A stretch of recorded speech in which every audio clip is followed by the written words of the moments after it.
중국 배터리 업계가 6분 만에 전기차를 완충한대요.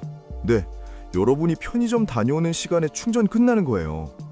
2026년 4월 21일 베이징에서 세계 최대 배터리 기업 CATL이 슈퍼 테크데이라는 행사를 열었는데요.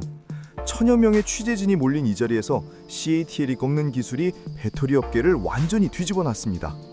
그런데 이게 단순히 중국이 빠른 배터리 만들었네 수준이 아니에요. 한국이 마지막으로 붙들고 있던 고성능 카드까지 중국이 빼앗아가려는 신호탄이거든요.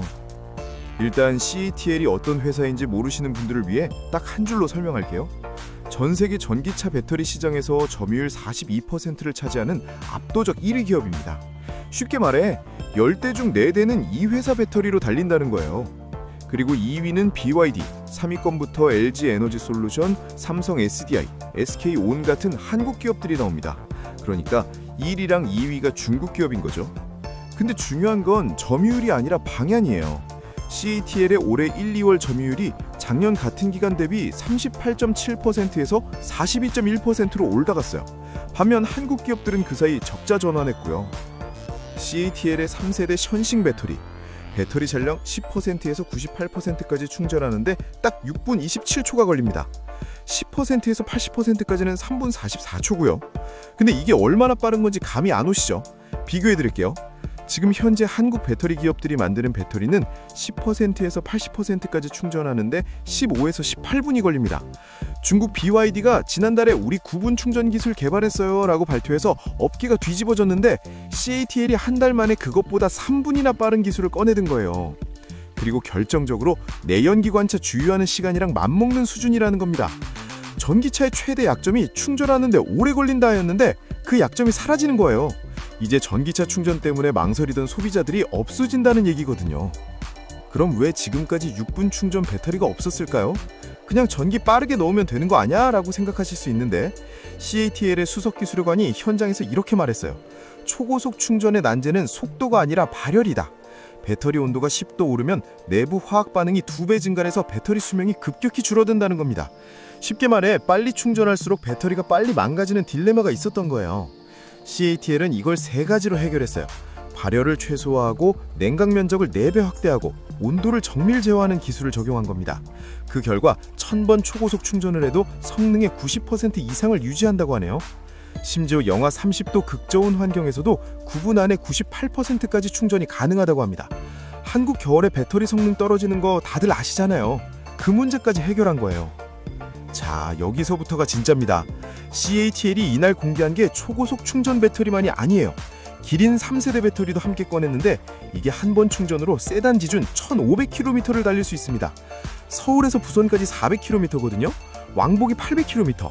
그걸 한 번 충전으로 2번 왕복하고도 남는 거예요. 중국 전기차 평균 주행 거리가 400에서 600km 수준인데 거기서 3배 가까이 뛰어오른 겁니다. 그런데 이 배터리가 단순히 성능만 좋은 게 아니에요. 이 배터리의 종류가 NCM, 3원계 배터리라는 게 핵심입니다. 이게 왜 중요할까요? 배터리 종류는 LFP, 리튬 인산철 배터리, 그리고 NCM, 3원계 배터리입니다. LFP는 싸고 안전한데 에너지 밀도가 낮아요. 주로 저가 전기차나 에너지 저장 장치에 씁니다. NCM은 비싸지만 에너지 밀도가 높아서 고성능, 고급 전기차에 들어가요. 지금까지 전쟁의 구도가 이랬어요. 중국은 LFP로 저가 시장을 잡고 한국은 NCM으로 프리미엄 시장을 지킨다. 테슬라, BMW, 포르쉐에 들어가는 배터리는 한국 거라는 공식이었던 거죠. 그런데 이번에 CATL이 NCM 기린 배터리로 1500km를 달성한 겁니다. CATL 관계자가 현장에서 직접 이렇게 말했어요. 앞으로 LFP뿐만 아니라 NCM과 급속 충전 R&D에 더 많은 자원을 투입할 것이다. 한국 배터리 기업들한테 정면으로 선전포고를 날린 거예요. 그러면 한국도 열심히 하면 되는 거 아니야? 근데 숫자를 보면 말문이 막히거든요. CATL이 작년 한 해 R&D에 쓴 돈이 22억 위안, 한화로 약 4,700억 원입니다. LG 에너지 솔루션, 삼성 SDI, SK온 세 회사 R&D 비용을 전부 합쳐도 3,606억 원이에요. 한국 배터리 3사 합산보다 CATL이 혼자 1조 6천억 원을 더 쓰는 거예요.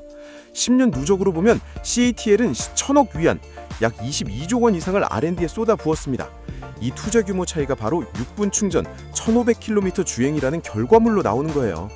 지금 당장은 차이가 없어 보여도 시간이 지날수록 격차가 벌어질 수밖에 없는 구조인 겁니다.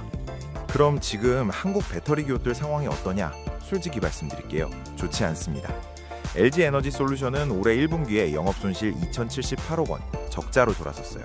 삼성 SDI와 SK온도 각각 수천억 원대 적자가 예상됩니다. 반면 CATL은 같은 기간 순이익이 전년 대비 48.52% 증가한 207억 위안을 기록했어요. 2022년만 해도 중국 제외 세계 시장에서 한국 배터리의 점유율이 53.4%였거든요. 절반 넘게 가져갔던 거예요. 그게 지금은 36.3%로 떨어졌습니다. 4년 만에 17%포인트가 빠진 거예요. 기가 막히죠?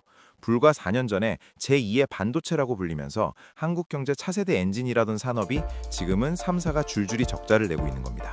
그럼 한국 배터리 다 끝난 거냐? 아니요. 그렇게 단정짓기엔 이른 이유들이 있거든요. 첫 번째, CATL의 발표가 곧 양산은 아닙니다. 나트륨 이온 배터리는 2023년에도 2025년에도 연내 양산하겠다고 발표했다가 약속을 못 지켰어요. 발표와 실제 생산 사이엔 엄청난 간극이 있는 거죠. 두 번째, 보호무역의 장벽이 있습니다. 미국 IRA 법안과 유럽의 관세 장벽이 중국 배터리를 물리적으로 막고 있어요. 실제로 포르쉐는 자사 모든 전기차 모델에 한국 배터리만 쓰겠다고 했고, 메르세데스 벤츠도 삼성 SDI와 공급 계약을 맺었습니다. 세 번째, 서방 완성차 기업들의 공급망 다변화 전략이에요. 중국 배터리에 의존했다가 어떤 위험이 생길 수 있는지 요즘 다들 민감하게 받아들이거든요. 그래서 한국 배터리를 의도적으로 키우는 측면도 있습니다. 근데 방금 제가 말한 보호막들이 다 외부 조건이에요. 한국 기업 스스로 만든 경쟁력이 아닌 거죠. IRA 법안이 언제 바뀔지 모르고 트럼프 정부가 관세 정책을 어떻게 바꿀지도 모릅니다. 유럽 규제도 정치적 상황에 따라 달라질 수 있어요. 즉, 한국 배터리가 지금 버티고 있는 건 실력도 있지만 외부 울타리 덕분인 측면이 크다는 거예요. 그 울타리 안에서 기술 격차를 얼마나 좁히느냐, 혹은 중국이 못 따라오는 새로운 영역을 만들어내느냐가 진짜 문제입니다. 그리고 그 시간이 무한하지 않아요. 지금 한국 배터리 기업들이 선택한 탈출 전략이 두 가지인데요. 하나는 전고체 배터리로 기술 초격차를 만드는 것, 다른 하나는 전기차 바깥의 새로운 시장을 개척하는 겁니다. 전고체 배터리, 배터리 업계에서 꿈의 배터리라고 불리는 기술이에요. 기존 배터리는 전해질이 액체인데 이걸 고체로 바꾼 겁니다. 쉽게 말해 액체 심장을 고체 심장으로 교체하는 거예요. 뭐가 좋아지냐? 안정성이 획기적으로 올라갑니다.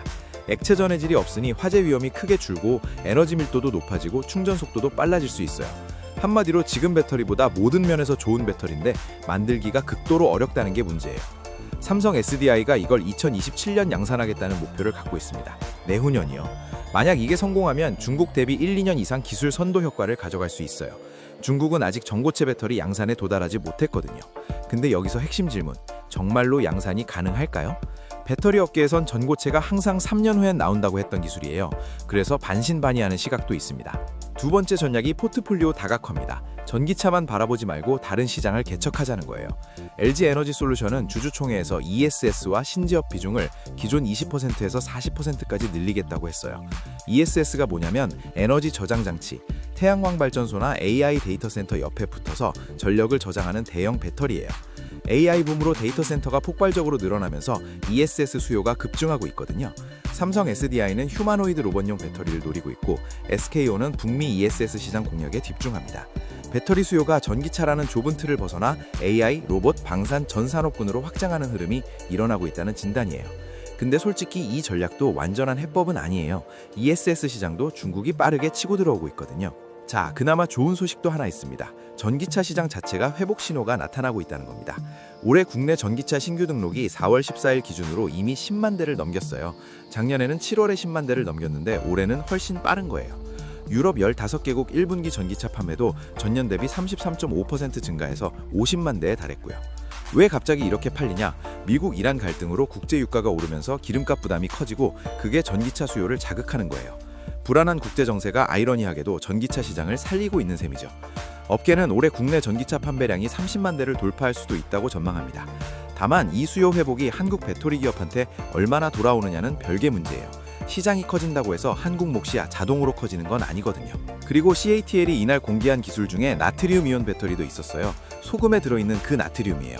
흔하고 엄청 싸죠. 반면 리튬은 희귀하고 비싸요. 그래서 나트륨 이온 배터리는 생산 원가를 획기적으로 낮출 수 있습니다. 500km 주행도 가능하고 화재 위험도 낮아요. 근데 이게 왜 한국한테 위협이냐? 한국 3사는 아직 나트륨 이온 배터리를 개발하는 단계이고 양산 시점도 못 잡고 있거든요. CATL이 올해 안에 양산한다고 하면 가격 경쟁에서 완전히 밀리는 거예요. 물론 CATL이 2023년, 2025년에도 같은 발표를 하고 지키지 못했다는 전례가 있어서 반신반의해야 하지만요. 어쨌든 방향은 정해졌어요. 가성비 배터리 시장도 CATL이 가져가겠다는 거거든요. 그럼 앞으로 어떻게 될지를 보려면 세 가지 변수를 봐야 합니다. 첫 번째, 삼성 SDI의 전고체 배터리 2027년 양산 성공 여부입니다. 이게 진짜 되면 한국이 다시 기술적으로 앞서는 영역이 생기는 거예요. 하지만 못하면 마지막 카드를 잃는 거고요. 두 번째, 미국과 유럽의 대중 규제가 얼마나 지속되느냐입니다. IRA 법안, 관세 장벽이 유지되는 한 중국 배터리가 미국, 유럽 시장에 직접 들어오기 어려워요. 근데 정치가 바뀌면 이 장벽도 바뀔 수 있거든요. 세 번째, 유럽 완성차들이 CATL로 완전히 넘어가기 전에 장기 공급 계약을 얼마나 확보하느냐예요. 포르쉐, 메르세데스 벤츠의 한국 배터리 선택이 일회성인지 구조적인 파트너십인지가 중요합니다. 이 세 가지가 모두 한국에게 유리하게 흘러가면 일시적인 위기가 맞고 하나라도 어긋나면 구조적인 쇠퇴가 시작되는 겁니다. 냉정하게 봐야 합니다. 기업 얘기만 하면 안 되죠. 사실 알고 보면 이 싸움은 기업 대 기업이 아니라 국가 대 국가의 싸움이에요. 중국이 무서운 건 정부 자본이 무한대로 지원되기 때문입니다. CATL이 이렇게 R&D에 돈을 쏟아부을 수 있는 건 중국 정부의 전폭적인 지원이 있기 때문이거든요. 시장 논리로만 싸워서는 이기기 어려운 구조예요. 한국도 보조금 같은 수요 지원과 생산 지원이 동시에 이루어져야 한다는 목소리가 나옵니다. 국내 생산 촉진 세제 도입, 규제 혁파, 배터리 인재 양성 같은 정책적 지원이 필요하다는 거예요. 근데 솔직히 지금 한국 정치 상황을 보면 이런 장기적인 산업 정책을 밀어붙일 수 있을지 의문이 드는 것도 사실이에요. 기업은 절박하게 뛰고 있는데 정부가 제속도를 내주느냐가 관건입니다. 자, 처음 질문으로 돌아가 볼게요. 이게 진짜 위기냐 아니면 그냥 순간이냐? 위기론과 일시적 순간론 중 하나를 고르라면 위기론에 더 가깝습니다. 그러나 위기가 곧 패배는 아닙니다. 앞으로 어떻게 될지는 지켜봐야겠습니다. 반도체 이후 한국 경제를 먹여 살릴 산업이 뭐가 될지 그 답이 지금 이 순간에 결정되고 있는지도 모릅니다.